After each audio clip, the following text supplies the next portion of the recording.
some of that momentum kind of went away. To start overtime, what kind of stood out to you about the start that Chicago had there, 8-0, and was it any sort of breakdowns that stood out? Yeah, I think the guys did a heck of a job of just battling and competing all game. I thought, we talked about challenging ourselves to start the game a lot better. In that first quarter, you have a 15-point defensive quarter and build yourself a nice little lead. Second quarter, I thought that, give Chicago credit. Their transition offense kind of took off a little bit, but like defending without fouling, I thought was a little bit of a theme in that second. And third quarter, again, came out with, I think, a great mindset and purpose and competitiveness. And fourth quarter, same thing. And I think it came down to some of those into fourth quarter plays where Chicago offensive rebounds and, give some of their role guys credit. Craig had a night, hit some threes. And I think as a group, they took, 63s. And so not a great percentage. I thought we got some good looks and weren't able to convert on some of them. And then in that overtime period, like you said, kind of came out that first play, weren't able to come up with anything. And then just some of our shift activity or awareness to the three-point line and some of the situations, just we could be a little bit tighter to not give up that Vucevic corner three. And then also the baseline out of bounds corner three to Craig as well. You mentioned battling back in this game to kind of come back and tie and almost have a chance to win it. When you can't win these games, though, and you can't get tangible results, like what's that like as a coach to kind of like balance, coming back but not being able to win these games still? Yeah, I actually think that there's some great evidence of just growth, and like I said, the first quarter, everyone's made a thing of our slow starts, and so you have a better start, and so you see some growth there. I think that this was a little bit closer to us playing the style of basketball that we want to play for 4 quarters. And so we're continually trying to just get better and be our best version of ourselves. And so far, I think that we've had great fourth quarters.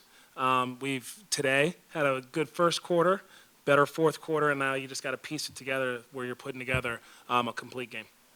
And what about Seth Curry, the boost he gave you guys, 12 points to start the game and 17 tonight? What about what he did to help you guys be in the game all night? Yeah, he definitely helps us. I think offensively, he's as soon as he's on the court, he gives you more gravity. Guys want to stay home a little bit more, so it opens up driving lanes, I think, for a lot of our guys. And then offensively, too, just having the ability to run some off-ball actions for him to kind of get a catch and then come back and rescreen and pick and roll. And he finds a way to still, get a mid-range two off. Sometimes I'm sitting there like, wow. How's he still do it? But he has just a knack for scoring, which really helps us. And then I think defensively, he's pretty heady, understands positioning and where he should be, and understands other teams' sets and his communication with our team. I think he's had some intentional conversations with guys throughout the game too. So kind of feeling his impact in a lot of ways. Staying on Seth, had a great offensive first half.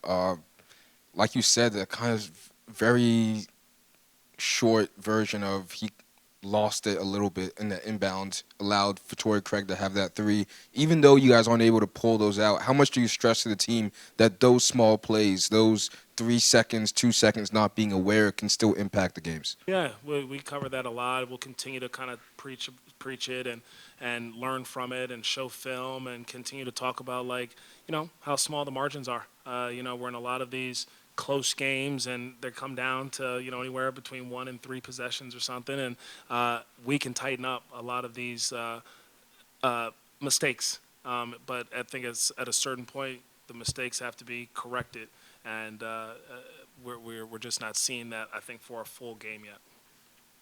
On the Miles game tying three at the end of regulation, it's kind of a common action you guys run at the end of games, kind of like a little back shoulder. Yeah, talking about actions again. Kind of like a little back shoulder toss across court. What is it about that you guys have found success in, and what is it about that play that you kind of like running in those situations? Yeah. Allowed to say no comment? You can. No, I think that the guys, they execute really well. They understand the physicality that's needed at the end of the game. I just think sometimes, you bring the screens into effect and the guys switch it, they're grabbing you, and so how do you operate in some of our indie games without having to set screens?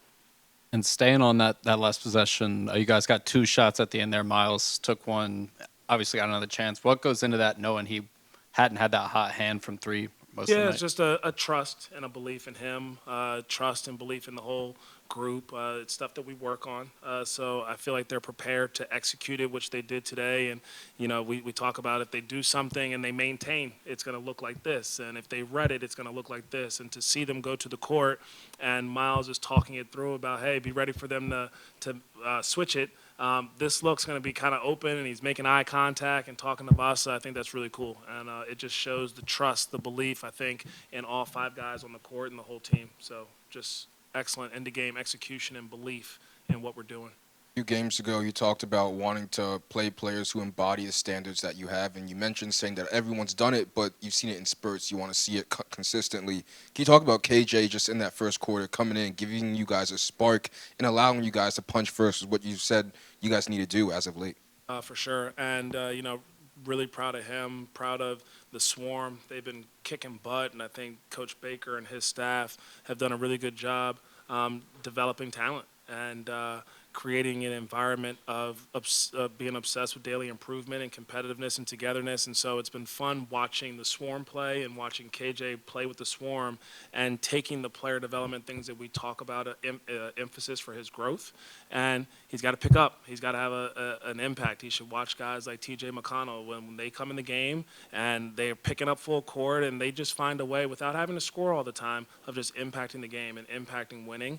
And I think he took that to heart. And we saw it in some of the Greensboro games. And I thought he did a really good job of coming here and not just letting that be a Swarm performance or a Swarm KJ, but all the time KJ. And he's got to be the same guy. And I was really happy that he was that today, and I thought that he did a really good job of impacting the game. Seems like we've seen Mark Williams look more and more and more comfortable with each game. So what did you like out of what you saw from him tonight? Yeah, I even told him after the game I thought this was one of his more complete games with his activity, his effort on both sides of the floor. It was nice to be able to move him around and guard different guys today, be in different coverages. We switched a little bit with him, had him up in the pick and roll, had him back in the pick and roll, had him coming to help. I thought he would block some shots. So I think he's just starting to kick some of the rust and find a rhythm and a groove and understand that what we expect from him. And then I think offensively, you're just continuing to see the level of trust that our ball handlers have with him. As he's rolling, he makes great decisions for himself and for his teammates and the offensive rebounding impact that he's had. So really proud of him today for, I think, putting together one of his most complete games since he's been back.